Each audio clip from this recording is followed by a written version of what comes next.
Sa mapagpalang araw po sa inyong lahat. Ngayon po ay May 3, 2026 at tayo po ay nasa ikalimang linggo ng Pasko ng muling pagkabuhay. Ang ating po unang pagbasa at pagninilay sa araw na ito ay hinango mula sa mga gawa ng mga apostol, chapter 6, verses 1 to 7.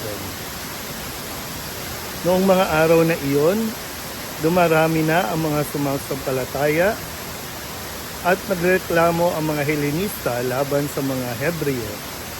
Sinabi nilang ang mga babaeng balo sa pangkat nila ay napapabayaan sa pang-araw-araw na pamamahagi ng ikabubuhay.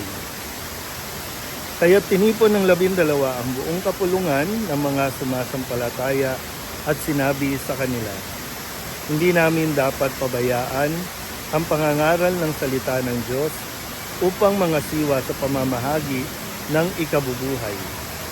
Kaya mga kapatid, pumili kayo sa mga kasamahan ninyo ng 7 lalaking kilala sa pagiging mabuti, matatalino at puspos ng Espiritu Santo.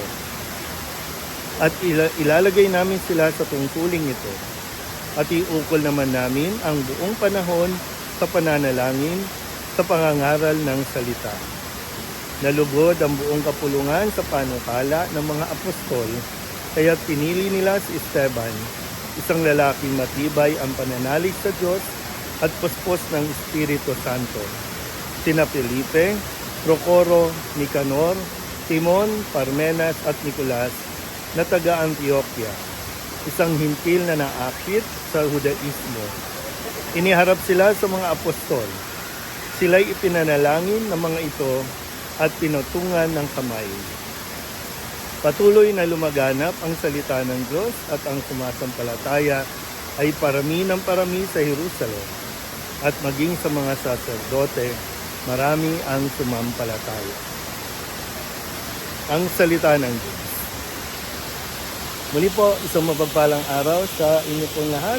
Mula po dito sa Antipolo, Hinulugang Takta. Hatid ko po ang ating unang pagbasa at pagninilay sa araw na ito na kung saan ay isang sitwasyon o suliranin ang kanila pong inayos at ito ay patungkol nga sa pamamahagi ng pangangailangan ng mga kasamahan nila. Ganon din naman ang pagbibigay din oras para hindi mapabayaan ang pamamahayag ng mabuting balita. Sadyang kailangan talaga natin ng mga taong mapagkakatiwalaan, kailangan natin ng mga taong o kaya mga leader na talagang marunong mag-isip at gumawa ng paraan para masolusyonan ang anumang mga problema. Kung talagang uunahin lang natin talaga ang kapakanan ng komunidad, kapakanan o pangangailangan ng iba, magkakaroon tayo ng maayos na lipunan. Dito nga po, no, sabi, may kanya-kanya silang gawain. Para hindi mapabayaan ang isang gawain, naglagay sila ng mga tamang tao para maipagpatuloy ang kanilang mga gawain.